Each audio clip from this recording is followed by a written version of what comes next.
তো বন্ধুরা দেখো বাড়ির থেকে এসেছে, বাড়ির থেকে দেখে এসে মানে এই যে দেখো এই মেশিনটার মধ্যে মেশিন লাগিয়েছে খানাটার মধ্যে, বুঝেছো? এই জল ছেঁচবে। তাই এই যে জল ছেঁচছো, তাই এর মধ্যে মাছ আছে? মাছ তো আছে, মাঠের পুকুর, মাছ তো হবে। মাছ হবে? কি মাছ আছে এর মধ্যে? এতে আছে চ্যাং, শোল, কই, তো মাগুর এসব হবে। তো বন্ধুরা দেখো এখানে কিন্তু বলছে মাছ আছে, কিন্তু আমি তো মনে হচ্ছে না এই জায়গাটা মাছ আছে। তো তোমরা কিন্তু অবশ্যই ভিডিওটা পুরোটা দেখো, দেখলে বুঝতে পারবে মাছ আছে কি আছে না।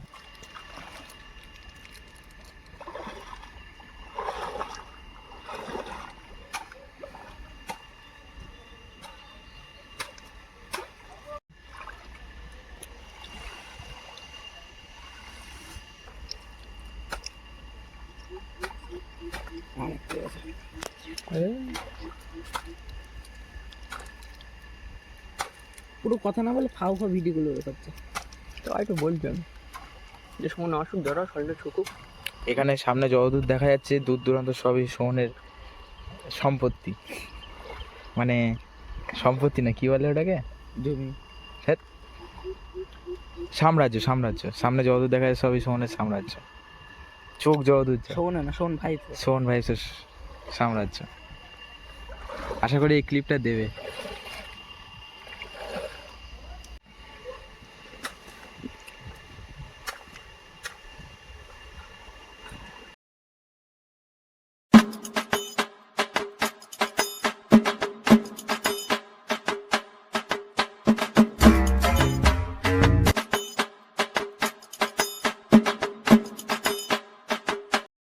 জল খাবে, জল খাচ্ছে।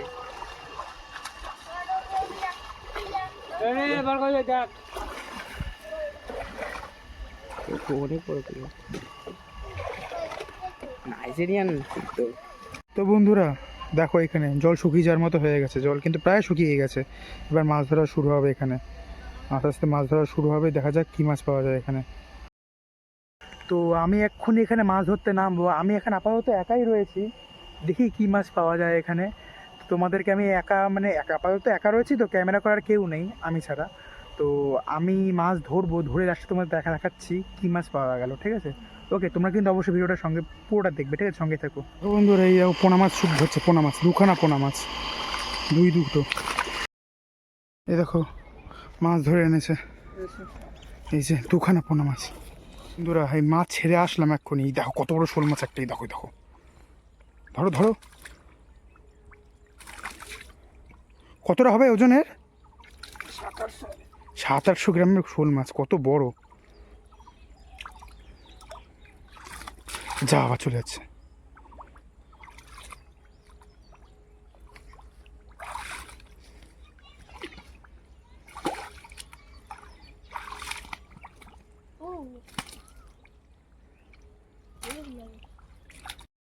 দেখো তেলাপিয়া মাছ, কত তেলাপিয়া মাছ পেয়েছে খানার থেকে, অনেক বড় বড় তেলাপিয়া মাছ পেয়েছি, একটা দুটো না, অনেকগুলো বড় বড় তেলাপিয়া।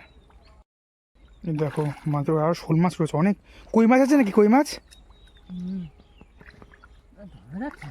ধরা যাচ্ছে না মাছ, দেখো উঠে গেছে উপরে ডাঙে। তো গাইজ এই দেখো, দেখছো তো মাছ ধরাও শুরু হয়ে গেছে, মানে ধরা হচ্ছে, অনেকটাই মাছ ধরা হয়ে গেছে, কিন্তু এই যে মানে এতটাই মানে কাদা যে মাছটা সঠিকভাবে ধরা যাচ্ছে না, মাছ ধরতে অসুবিধা হচ্ছে। তো আমি এবার মাছ ধরতে নামবো, তো মাছ ধরার পর তোমাদেরকে দেখাচ্ছি কী মাছ, সব সব দেখাচ্ছি কী মাছ পাওয়া গেল, ঠিক আছে? তো তোমরা পুরো ভিডিওটা দেখবে কিন্তু অবশ্যই। তো হ্যালো গাইস, এখন তোমাদেরকে আমি নিয়ে যেতে চলেছি আমাদের বাড়ির পেছনের মাঠের দিকে। তো চলো তোমাদেরকে দেখাচ্ছি কি আছে সেখানে।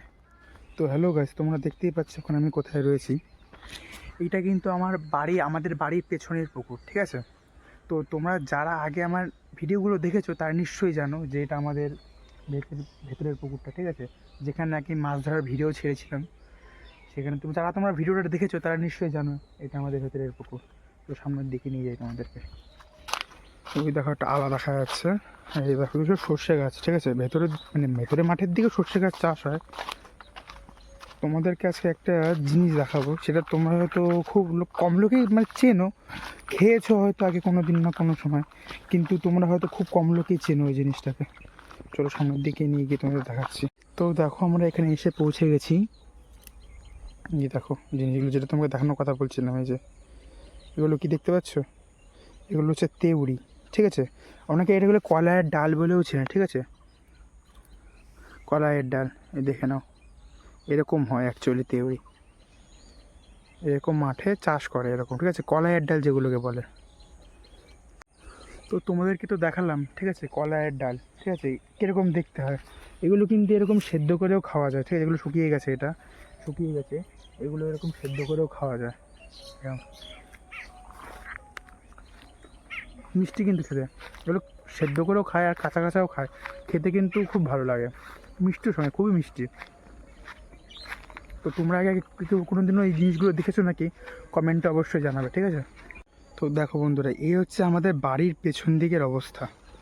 এই কিন্তু সব জলকর হয়ে গেছে, আগে কিন্তু এইসব জায়গায় কোনো জলকর ছিল না, আগে কিন্তু এই সমস্ত জায়গা কিন্তু সবুজ আর সবুজ ছিল। এখানে ধান চাষ হতো, ঠিক আছে, এখানে ধান চাষ হতো, তারপরে বিভিন্ন রকমের জিনিসপত্র। হ্যাঁ বন্ধুরা, তোমাদেরকে আমি যেটা বললাম সেটাই সত্যি কথা, তোমরা যেটা শুনেছো, আগে এইসব জায়গায় কোনো জলকর ছিল না, কোনো মাছ চাষ হতো না। এখানে আগে একদম পুরো সবুজে সবুজ জায়গা ছিল। এখানে কি বলবো, মানে ধান চাষ হতো, পাট চাষ হতো, তিল চাষ হতো। এখন যে সর্ষে চাষ হচ্ছে, সর্ষেটা কেটে তুলে ফেলার পরে এখন তিল চাষের সময়, তিল চাষ হয়ে যাওয়ার পরে হবে পাট চাষ। তো এই সমস্ত জিনিস এখানে চাষ হতো। শুধু এই জায়গাটা বলে না কিন্তু, দেখো সামনে যত জায়গা দেখতে পাচ্ছ, ঠিক আছে, তোমরা অনেক দূর পর্যন্ত এই জলকর কিন্তু একটু দু জায়গায় নয়, ওই ধরো গাড়ি দাঁড়িয়ে আছে, অনেকটা জায়গায় ছড়িয়ে রয়েছে জলকর। তো এই যে জলকরটা রয়েছে এটা কিন্তু অনেকটা জায়গায় ছড়িয়ে রয়েছে, একটু দু জায়গায় নেই। তো এই জলকরে মানে বিভিন্ন মানুষরা এখানে যাদের জমি জায়গাগুলো রয়েছে তারা বেচে দিয়েছে বা অনেকে লিজে দিয়ে দিয়েছে। তাই জন্য আজকের এই জায়গাটার এই অবস্থা। সব গ্রামের অঞ্চল, তা তবু মানে গ্রামের অঞ্চল অ্যাকচুয়ালি সামনের দিকটা রয়েছে আর পেছন দিকটা একেবারে বাজে অবস্থা হয়ে গেছে। তো বন্ধুরা, এখন আমি এই যে জলকরটা দেখালাম, আমি জলকরের ভেতরে নামতে চলেছি, তোমাদেরকে নেমে দেখাচ্ছি, চলো। নেমে গেছি, মাটি কিন্তু শক্ত, ঠিক আছে, দেখতে পাচ্ছ এই যে মাটি শক্তই আছে, মানে এই জায়গাটা জল শুকিয়েই ফেলেছে, মাছ ধরা হয়ে গেছে, অনেক সময় হয়ে গেছে, মানে অনেক দিন হয়ে গেছে। আর এইসব জায়গায় কিন্তু মানে নর্মাল কোনো মাছ চাষ হয় না, এখানে হাইব্রিড মাগুর যেগুলো হয় না সেগুলো চাষ হয়। আগে এইসব জায়গা তো পুরো সবুজে সবুজ ছিল, প্রতি সময়ে সময়ে বর্ষাকাল শীতকালে যেসব চাষগুলো হয় সব কিছু চাষ হতো। আর এমনকি মাঠের মধ্যে বিভিন্ন মাছও পাওয়া যেত আগে, পুঁটি মাছ, ঠিক আছে, ট্যাংরা মাছ, শোল, মাগুর, কই মাছ, বিভিন্ন প্রকারের মাছ পাওয়া যেত এই সব জায়গায়। কিন্তু এখন তো পুরো জলকর হয়ে গেছে, এখন আর কিছুই পাওয়া যায় না। চলো উপরের দিকেই নিয়ে যাচ্ছি তোমাদেরকে এখান থেকে। তো বন্ধুরা, এখন আমি আপাতত ওপরে চলে এসেছি। ওপরে আসার পরেই দেখো, এটা কিন্তু কোনো জলকরের অংশ না, এটা কিন্তু আলাদা, ঠিক আছে। দেখছো চারিদিকে কলা বাগান আর মাঝখানে একটা ছোট্ট একটা পুকুর। আর এই দেখো জাম গাছ, এগুলো কত জাম গাছ হয়েছে। পাখিতে এখানে এনে এনে মানে এইসব জায়গায় এসে খায়, খাওয়ার পরে যখন দানাগুলো পড়ে সেখান থেকে জাম গাছগুলো হয়েছে। দেখো কত চারা জাম গাছে, কত চারা। তো চলো তোমাদেরকে আমি যে জায়গাটা এক্ষুনি দেখালাম সেখানে নিয়ে যাই। তো এসে গেছি, দেখো এখানে এই হচ্ছে কলা বাগান, এই দেখো কলা দেখতেই পাচ্ছ। আর এই যে পুকুর রয়েছে একটা, দেখো একটা পুকুর রয়েছে, পুকুরের ভেতরে কিন্তু মাছ রয়েছে, ঠিক আছে। এই দেখো পুকুর, এই যে পুকুর, পুকুরের ভেতরে মাছও রয়েছে, ছোট্ট একটা পুকুর। এটা এটা কিন্তু কোনো জলকরের অংশ নয়, এটা কিন্তু আলাদা একটা অংশ জমির। তো চলো আবার উপরে উঠি, এখানে উপরে ওঠা যাবে এখান থেকে। তো উপরে উঠে এসেছি, চলো সামনের দিকে নিয়ে যাই তোমাদেরকে।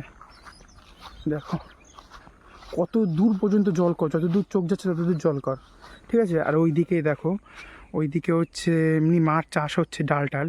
আর ওই দেখো ভাটা কিন্তু ওগুলো সব। হ্যাঁ বন্ধুরা, তোমাদেরকে যেটা বললাম, ওই যে চুল্লিগুলো দেখা যাচ্ছে, ওই চুল্লিগুলো কিন্তু ভাটা, ওখান থেকে ইট তৈরি হয়, ওখান থেকে ওখানে ইট পোড়ানো হয়, ঠিক আছে। এবার তোমরা যদি অনেকেই জানো না যে ইট কী করে তৈরি হয়, ইট কী করে পোড়ানো হয়, ইট কী করে কাটা হয়। তো গাইজ, হ্যাঁ তোমরা ঠিকই শুনেছো, ওই জায়গাগুলোর থেকেই ইট তৈরি হয়, ওখানে এগুলো রয়েছে ভাটা। তো তোমরা যারা জানতে চাও ইট কী করে তৈরি হয়, কিভাবে তৈরি হয়, তো তোমাদেরকে আমি অবশ্যই সেগুলো দেখাবো, অবশ্যই এটা কমেন্ট করে দেবে যদি দেখতে চাও। আর চ্যানেলটাকে সাবস্ক্রাইব করতে তো একদমই ভুলবে না, না হলে তোমরা এরকম টাইপের ভিডিও কী করে পাবে আমার কাছ থেকে বলো? আগের থেকে চ্যানেলটা হারিয়ে যাবে, না হলে অবশ্যই চ্যানেলটাকে সাবস্ক্রাইব করে দেবে। আর চলো সামনের দিকে নিয়ে যাই, তোমাদেরকে আমি দেখাবো মানে বিভিন্ন প্রকারে একরকম প্রসেসে হয় না কিন্তু ইট তৈরি করা, ঠিক আছে? প্রথমে সেটাকে মাটি দিয়ে শেপে আনতে হয়, কাটতে হয়, তারপরে সেটাকে ভ্যানে করে বয়ে নিয়ে যায়, তারপরে পোড়ানো হয়, পোড়ানোর পরে তারপরে বাইরে বার করে, বহুত প্রসেস আছে। তোমাদেরকে আমি একটা ফুল ভিডিও দেবো এর পরে, তো তোমরা অবশ্যই চ্যানেলটাকে সাবস্ক্রাইব করে যাবে আর আমার ভিডিওগুলো কন্টিনিউ দেখবে। আর আগের কিছু ভিডিও ছাড়া আছে আমার, এই ভিডিওটা যে ছাড়া আছে এটা তোমরা অবশ্যই গিয়ে দেখে নিও। এখানে আমাদের সামনের যে মাঠ আছে বা সামনের নদী আছে সেটার বিষয়ে আমি অনেক কিছু বলেছি, আরও অনেক কিছু বলবো। তো তোমরা অবশ্যই চ্যানেলটিকে সাবস্ক্রাইব করবে আমার, ঠিক আছে? যাতে এরকম টাইপের ভিডিও পেতে পারো আর বেশি করে। তো গাইস এইটাই ছিল আমার হোম টাউনের পেছনের বাড়ির সাইড, ঠিক আছে? বাড়ির পেছনের সাইডটা। তো তোমাদের যাদের ভিডিওটা ভালো লেগেছে অবশ্যই লাইক করবে। আর এর পরের ভিডিওটা আসতে চলেছে নদী সংক্রান্ত বিষয়ে, ঠিক আছে? নদীর বিষয়ে, মানে নদী, আমাদের যে ইচ্ছামতি নদীটা আছে, ইচ্ছামতি নদী, সেখানে খুব মানে বিরাট, দুর্গাপুজোর সময় তো বিরাট ভাসান হয় এখানে, নাম করা জায়গা এটা। আর এই নদীর বিষয়ে তোমাদের কিছু রহস্যময় আর ইন্টারেস্টিং জিনিস তোমাদেরকে আমি জানাবো, নদীর মধ্যে নেমে, তাও নদীর চরের মধ্যে, যখন বাড়ি থাকে চরের মধ্যে নেমে তোমাদেরকে জানাবো আমি, ঠিক আছে? তো তোমরা অবশ্যই সাপোর্ট করবে আমাকে, ঠিক আছে? ওকে, বাই বাই, আজকের জন্য এইটুকুনি, টাটা।